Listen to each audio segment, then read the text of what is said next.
I rolled back onto Coniston and the dog wouldn't leave the fence, so I knew something was wrong before I opened the gate. He sat like a sentinel, shoulder pressed to the paling, staring past me into the scrub as if whatever was out there had both weight and history. He'd been my father's mutt long before mine by adoption. He'd come with the story of a ute that broke down that wet season. The way he refused to be shooed and the low growl beneath his breath told me this wasn't about foxes or a late calf. The morning tasted of sun on iron and old dust, and everything felt smaller, older, already losing the argument with time. I'd come back because Coniston belonged to us on paper, and because in another way it had once belonged to me. I'd been station manager by default, the eldest son in the way most stations breed them, and I'd left because the job wanted things I wouldn't give. I'd walked out with a duffel and a debt to my pride, and the sort of certainty you only get when you've had enough. Eli wasn't at the gate, though he was the reason I'd come back, whether I said it or not. A text 2 days before had read simply, "We need you here. The bank's breathing down my neck, the stock's getting thin, we can't afford Jackson's wages if the river drops again." I read it on a couch in town, and folded it into my life with the rest of the unfinished business. Coniston kept its disappointments in the open. The main yard gate sagged, the Boar's windmill lost a blade, the sheep dip's roof had holes like teeth marks. The veranda had been painted, someone long ago, with shed paint that looked flat and wrong in the sun. The boards sighed under my boots as if the house itself kept counting the years it had been asked to hold together. I felt it all like an account book, grey pages and figures that mattered more to the bank than they did to a son. Jack Avery was at the pump when I came up the lane. He'd been here longer than any of us had a right to be. He moved like a machine that knew how every part of this place fit together, the sort of quiet competence that had kept the homestead standing through worse seasons. He lifted his hat at me and didn't ask why I'd come. He just nodded toward the dog and went back to working the lever with his patient hands. His smell was grease and tractor oil, and the kind of steadiness you don't argue with.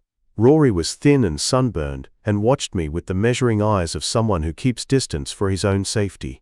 He'd been hired in spring with the promise of more than the station could give, the way outsiders are always given hope and a bunk and a weekend taken. When I asked about fences, he talked around the truth, and gave me the sort of answers that were polite and short. He could read a man the way cattle read a mustard yard, quick to learn and slow to trust. Tess had the ute keys, which in a place designed to test autonomy, meant she had power. She handed me the keys, like she was passing over a tool she didn't much want to keep. Her hair was tied back tight, and she smelled faintly of diesel and coffee. She didn't want the farm so much as she wanted a life that could keep its people warm. She'd been left with decisions she hadn't made, and a responsibility she hadn't asked for. The station's decline at first was the practical stuff. Cattle numbers down, a pump that hiccuped, paddocks not being spelled. There were missing cattle on the photocopy Eli had texted me, numbers that didn't square and left a hole you could step into. Those are not just bookkeeping problems, they turn into moral ones when the bank's letters start to smell like the only language the outside world speaks. You either patch it or sell it piece by piece to whoever's got the money and the patience to buy tired land. I went to the shearers' quarters because secrets settle where people sleep and don't want to be disturbed. The quarters smelled of lanolin and cigarette smoke. The floor kept the outline of feet that had been there year after year. Under an old tarpaulin in the far corner, a plank was loose. My hand found the nail the way a hand remembers a habit. Under it was a space used to hide tools and ration tins, and folded stiff with sun, a ledger bound with twine and a brittle, faded photograph. I touched the photograph first because the edges threatened to crumble at a breath. 3 men sat on a ring-barked log by a dam that's gone now. One of them was father, looking younger than I remembered. The other 2 were Eli and a man whose face the sun had softened until it blurred like a memory someone had tried to scrub. On the back, in thick, smudged handwriting, a date and a note. For the ledger. The ledger's paper gave off the smell of oil and old ink when I opened it. That dry onion skin smell of things kept and kept again. This wasn't the official book in the homestead. That one sat with bank statements and receipts. This was a private thing. Names, dates, brands, and numbers, with annotations that read like whispers. Some lines were plain, 8 steers, marked 705, and others were terse codes. GM6, transferred, cash, 14/11. A name was crossed out with a wide black stroke that looked less like hiding and more like punishment.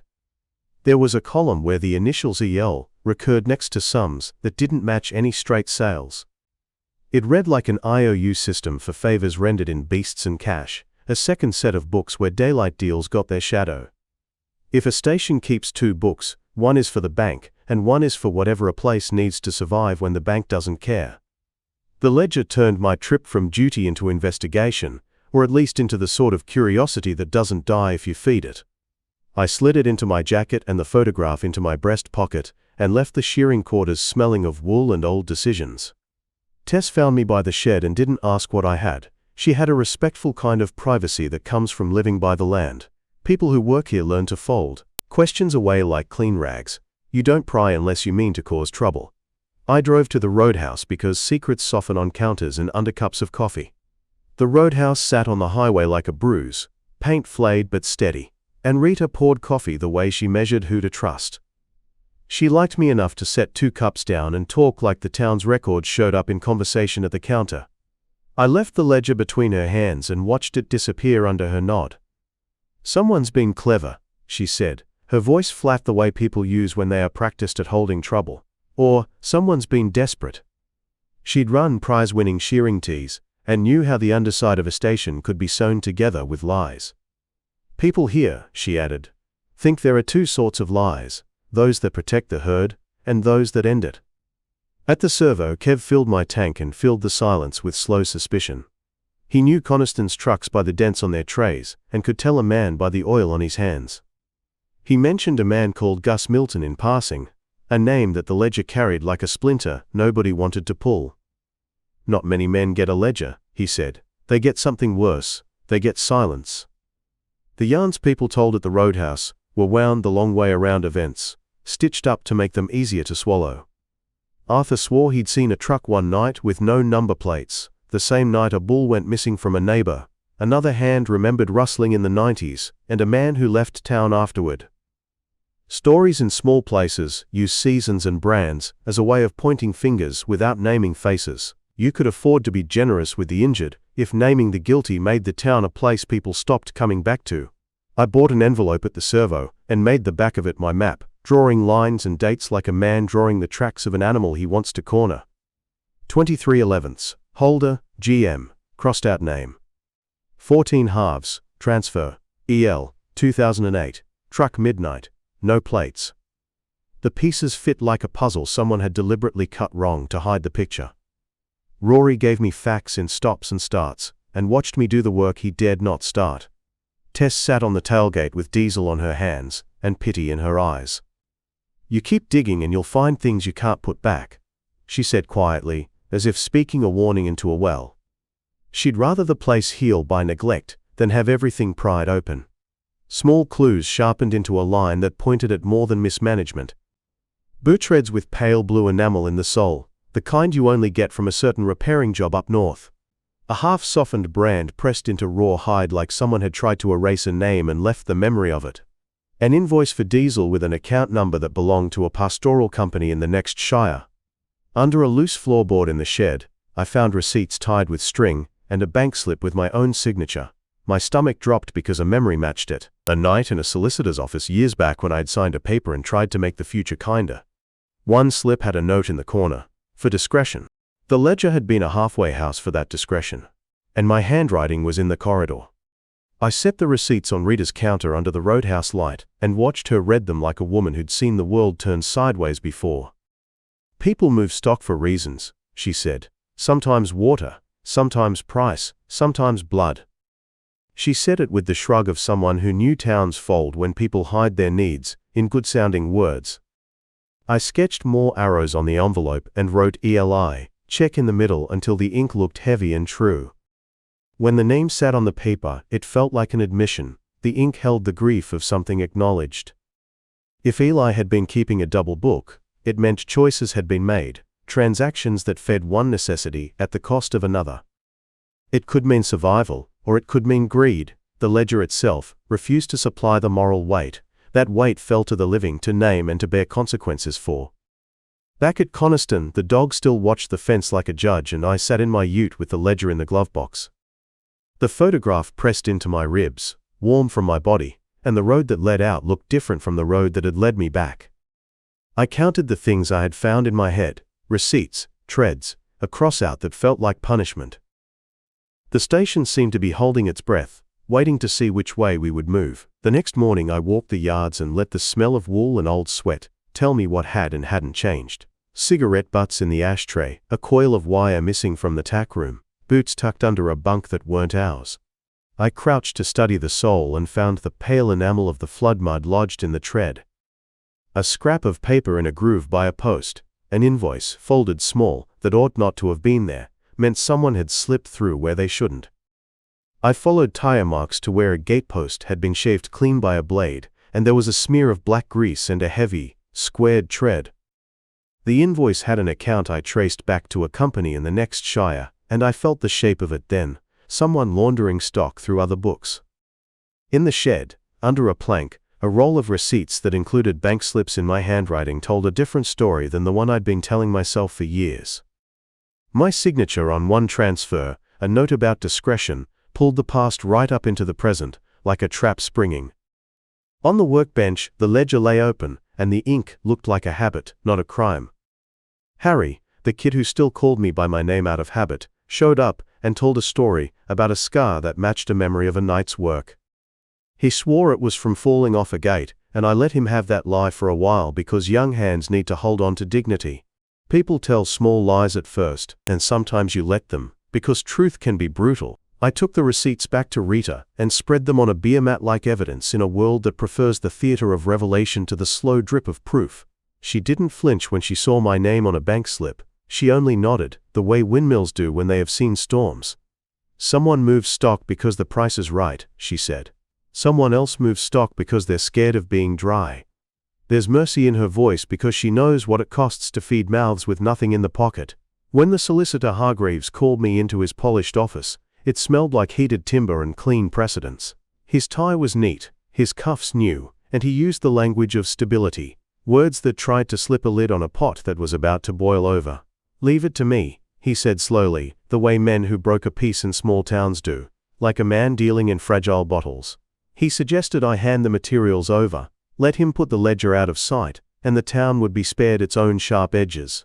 Eli arrived 2 days later with the same work-creased shirt, and a jaw that looked leaner for not smiling. We met in the car park like two men whose history was a cupped flame they were trying not to blow on. "You poking around in my yard?" he asked, blunt and near to rage. "You think I want to hide things from you?" I put a folded invoice on the bonnet and told him straight that he'd been moving stock and using other people's accounts. His jaw worked and he told me, in the language of men who live by gets and gives, why he had done it. They were going to take everything, he said. And then he named the practicalities: bank notices, contractors, council levies, and the math of survival sounded like excuse. He claimed necessity and protection for the town and the station, and his voice left no room for argument. I told him I wanted the ledger's truth. He said there are consequences to making trouble, and people would take sides. His meaning was clear. Stir the hornet's nest and the hive might take you with it. When I refused to be placated, he warned me. And I felt the kin of the place close itself like a fist that had learned to hold on to scarcity. I left the folder on the bonnet and walked back down the lane with the dog at my heels. My ute broke on the road back, the radiator spitting like a man in bad health, and someone had loosened clamps with a screwdriver to make it look like accident. You don't rig a breakdown if you want to kill a vehicle. You do it if you want someone stranded and unsettled. I killed the lights and sat on the tailgate, while the dog figured the map of the plane in his head. There was a ring of light at the bore and the pump hummed the way old machines do when they keep more than water moving. That night a truck idled near the western paddock and a high beam swept the country like a searching eye. For an hour it waited, then its engine cut, and only the wide sky and the pump's hum answered. Later, 2 men moved close to the bore with a bundle and the smell of oil about them. They tried to light a match on the ledger. The dog sprang and I lunged, or thought I lunged. The night filled with clumsy noise and men who expected to scare a returning brother into silence. Something hit me across the back, and the world made a metallic taste in my mouth, but I clutched at the ledger as Ash took it. They set it into the dirt, and the paper blackened around the edges like a creature being devoured slowly. They swore and left with the truck's creak, and the plane went back to listening to itself. In the morning the tire marks matched the haulage truck, and Ash dusted the ledger's pages like a weak forgiveness. The half-charred page had my brother's handwriting in it, and a smaller hand beneath it that I didn't recognize at first. The photograph in my pocket reminded me suddenly of a day I had been there and had signed things I thought I'd taken as mercy. I'd allowed a man in the photo to move stock in exchange for cash and discretion. I'd thought the money would be temporary relief. Now the ledger showed a pattern rooted in an old habit and sprouted into something that had fed itself on our choices. The ledger's shape made the choice I had to make very cold and very clear. I could keep it and be complicit, or I could let it into the light and watch what fell apart. There were people who depended on what my brother did, and there were people who had been harmed by it. Naming either would cause real damage. I thought of Harry's scar, and Rita's tired smile, and my father's grave under the gum, and felt my throat tighten. The ledger stopped being about accounts, and started being about consequence in my hands. I walked to the shearing shed with ash under my nails, and the photograph warm in my pocket, and set the ledger on the bench. He was there, fishing a broom from the corner, and looking at me like a man who doesn't bother to hide the miles in his face. "You shouldn't have dug up old bones," he said, the joke thin and not funny. "This isn't old bones," I said. "This is names and money, and you signing my name to move stock." He spat on the concrete and said he'd done what he had to, because sometimes choice meant you did ugly things to keep people fed. "You signed things," I said, and my voice didn't have the theater of accusation so much as a tired arithmetic. He told me the names and the nights and the money, the men who'd driven and the buyer who took the beasts and wrote it down as a thing that was just the way the world was. His confessions landed like small hard stones in the shed. He told me about late-night envelopes, about council favors, about a man who'd been paid to be quiet until he wasn't. He told me about a woman who tried to read the ledger and then didn't come back from the river. When he said that, I felt the photograph in my pocket like a thing that had been waiting for its life. The ledger was no longer an accounting error, it was a map to see, harm, and an archive of decisions that had been allowed to calcify. We argued in small, practical terms then: the who, the when, the names on the trucks. He gave me Hahn's name, Welby's, Miller at the council, Latham the solicitor, who'd smoothed the edges. The details fit the lines in the ledger the way a key fits a lock, and the shape of it made the choice a thing I could no longer avoid. I told him I would not let the ledger sit in the dark again. Latham showed up anyway, slick hair and a smile that tried to be conciliatory and threatening at once. He told me I'd ruin the town if I pushed things into the light and used the language of consequence, jobs lost, homes at risk, to press me. My brother stood there with the look of a man who'd already been in the water twice and had learned to accept being wet. "You can put a community through this," Latham said, "but you will deliver ruin." The next moment a truck had gone over on the access road, and the yard exploded into motion. A flat with slatted sides had its tailgate unlatched, and a mob poured out like a black tide across the night. We moved as if the choreography of emergencies had been drilled into our bones. There was no time for ledger talk then. Rita, the old bloke Harry, the niece with the keys, my brother and I all found ourselves doing what had always been the real work: saving stock and saving a place. The mob hit the fence where the truck had torn it, and 5 animals drowned at the crossing. The boy wept, and I felt hollowed in my chest. Hahn staggered from the wreck with blood at his temple, and the old bloke gave him a look that might have been pity or contempt. We wrestled the mobs into a spare yard with ropes and flares, and the smell of river and hoof and diesel in our mouths. By dawn the truck lay smoking, and the inspector and police and a solicitor walked through the yard counting losses with the sort of clinical fingers that make grief manageable. Word moved faster than I'd expected, and people came to the yard with boots and hands and opinions that could cut. The ledger, once a secret, began to be pinned on notice boards and whispered about in the roadhouse. Latham tried to buy loyalty and smooth the record, but the ledger was hard and dog-eared, and the law had teeth that wanted to chew. Some families were furious, some were grateful, and most of them had been relying on small compromises for survival. I had my own culpability to face. I'd signed my name on things that let men move cattle and pay cash into other accounts. When the inspector called me into a room under a gum and asked blunt questions, I answered plainly. I admitted signing transfers because I thought I could control the fallout and keep the place standing. Truth does not excuse you, it only makes clear where the blame sits. The inspector was practical and arranged an interim management team so men would be paid while the legal work went on. He talked restitution and seed money, and the things lawyers say when they try to save a community from ruin. The prosecutor suggested a cooperation plea could help me, that assisting to trace buyers would be currency. It was a brutal calculation. hand over the ledger, and ask mercy in return. The town took sides like dividing hay, and some people would not speak to me for weeks. The young station hand left in the night with a note that read, "Don't let them use us," and drove north. Harry said he wouldn't take another run until resolutions were clear, and some men told me I'd destroyed them by telling the truth. Others put a hand on my arm and said quietly they believed I had done right. Latham found fewer friends at the pub as the ledger spread, his ease giving way to people who choose enemies slowly but remember them forever. Charges were brought, and the lists of counts were long and ugly, and the courtrooms smelled like polished wood and disappointment. My brother faced procurement fraud and conspiracy, and he took the stand with the flat cadence of a man who'd let necessity define his life.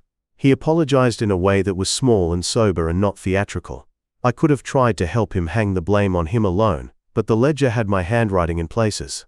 I told the court the truth about nights I'd sat in offices and watched creditors, and the choice I made thinking it was temporary. I did not try to soften my part. I said what I had done and why I had done it. The law then took its course with the same quiet impartiality that counts missing stock. The practical thing I did was sell my Melbourne shares and put the money into a compensation pool. It was not enough to fix everything done in secret, but the inspector liked men who made gestures with actual cash.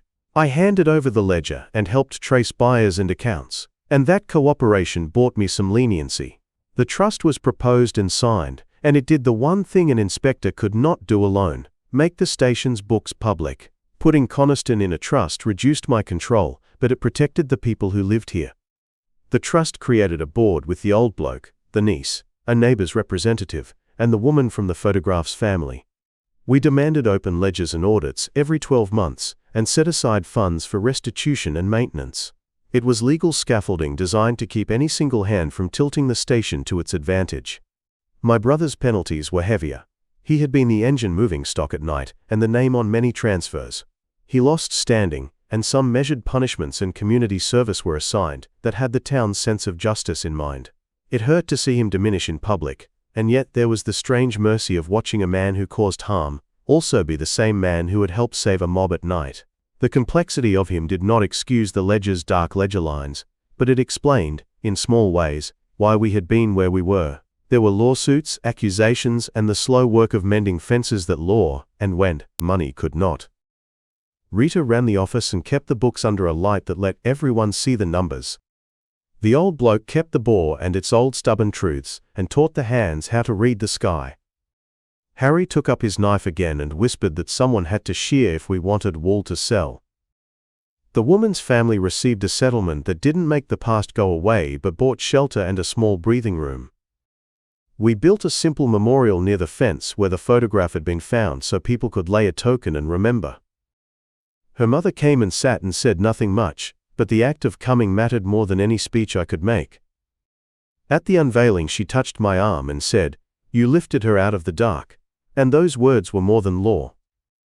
The town fractured in ways small and large, friendships that had lasted decades splintered, and some never repaired. The roadhouse changed hands twice, the solicitor found other clients, and the inspector kept his file patched with new notes. Neighbors tightened their accounting, and the trust's existence forced transparency, the ledger once hid from sight. The ledger's stain remained, but stitches were being sewn into the place. A wildfire months later tested every system we'd put in place, when flames licked at fence lines and the wind turned traitor. The trust's clauses didn't stop the fire, but the people did. We pumped water from the bore and passed buckets hand to hand. The niece drove the ute with a rope in the tray, and the dog ran the gate line like it had been born to the job. My brother turned up too, and worked with a quiet intensity that asked for no forgiveness. We saved the paddocks, and lost a few outstations and a handful of stock, but Coniston stood. In the aftermath the magistrate softened some penalties when he saw testimony about the night we hauled water and saved animals. The trust held, and the inspector's token of public accountability nudged people to think of Coniston as common property. People still grieved and resented, and the ledger's memory lingered, but a legal court now made the idea of secret ledgers harder to keep. I had been forced to be smaller and public, and it humbled me in a way I didn't expect. I signed away my controlling share and became an ordinary man on the books, walking boundary lines and mending what I could. It cost friends and convenience and the private ease of moral compromise, but it bought something I could live with, and honesty about the way the station's books were kept. The dog still watched the fence but sometimes walked with me now, as if the land had found a new rhythm. At meetings in town, I told the ledger's story plainly and offered the trust's practical measures. I didn't disguise the truth or pretend the solution was perfect. I talked about audits, maintenance funds, and transparent stock movements. It wasn't a sermon, it was a ledger lesson offered in language landowners had to learn anyway. Some people listened, and some did not, but more people began keeping better records and asking more questions. The ledger ended up in the inspector's file, and its presence made theft harder and restitution possible. Men were summoned, men repented, some left, and some stayed and tried to repair what had been broken. The woman's photograph was framed in the office, and children would come and trace the glass and be told who she was. The photograph turned into a quiet instrument of account and memory. The ledger's long tail kept changing lives for months and years. Some neighbors found it easier to keep honest books when the trust's rules were plain and enforceable. The solicitor's business shifted, and the inspector's office took on more work and more grudging respect. The niece became a trusted deputy manager and learned to sign letters with a steady hand that once slammed doors. My brother drifted in and out of our lives after his penalties began. Sometimes there was a cigarette shared in silence, and sometimes he left with a dust cloud and a box of old keys. He called me a traitor once, and I said, "Not always, this time." He meant it as a rebuke, and I took it as a truth that would accompany the rest of my days. He left the keys on the bench, and I kept one and let the rest go. What I lost was authority and a particular privacy that let me fold trade into dark corners. What I gained was a living station and the knowledge that the books were now public and someone else could check what I could not unsee. We fixed fences and counted animals, and the work went on, the small daily things that make a place live. The trust's board met under the gum and argued like a patchwork family until we got better at listening. There were nights I still woke to the memory of a truck's wheelboat and cattle at the crossing. There were afternoons I would go to the shed and run my hand over the bench where the photograph had lain and feel oddly relieved. Relief had the contour of consequence rather than ease. It was not light, but honest in its weight. Protecting the photograph in the trust felt like making a promise in public rather than in secret. Most days were quiet and practical and slow, and I liked that in a way I hadn't expected to. The niece with the ute keys trained as a deputy manager and read paddocks like a book she could place her thumb in. The old bloke laughed 3 times that year, and one of those times was when a lamb he'd feared would not live made it to weaning. The woman's mother came sometimes to the memorial and sat on the folded rock and watched the cattle move as if listening to the land's slow discourse. I learned to be smaller than my father but steadier for it, to make decisions public and measure them by consequence. Where once I might have smoothed over a ledger's dark lines, I now helped a board learn to do the accounting in the light. It took away the private pivot and left me with a different kind of work, mending, answering, making things right where I could. That steadiness had no glamour, but it let me sleep without the ledger flipping under my palm in dream. I still walk the boundary some mornings and watch the gum over my father's grave catch the first light. A new leaf comes each spring, and it feels, absurdly, like a small verdict on what we chose to do. The dog will sometimes come down from his fence and pad with me to the yards and then go back, because that's his place. Boundaries are part of this country. Limits belonging to animals and to the people who learn to live within them. When I talk in town about what happened at Coniston, I tell it simple and true, the ledger and the photograph, and how a community had to decide between hiding and repair. People ask what it cost, and I tell them. Friends, reputation, sleep and convenience. They ask what it saved, and I tell them. Houses kept, jobs secured, a future that belongs to more people than a single hand. There is no tidy ending. Only a long and practical attempt to make wrong harder to repeat. The ledger had been found under a loose floorboard in a shed, and the country remembers the small things you do to one another. Finding the ledger was a decision I couldn't unmake. Placing it on the inspector's table was another I would own forever. Putting Coniston in a trust was the last practical step I could take to make secret ledgers less likely to be the way we survived. The decisions were not heroic but necessary. the slow geometry of living with others. If you liked this story and want to hear more like it, if you want to know what else the long roads of these places hold, like and subscribe and we'll walk them together, but leave the road quiet when you go.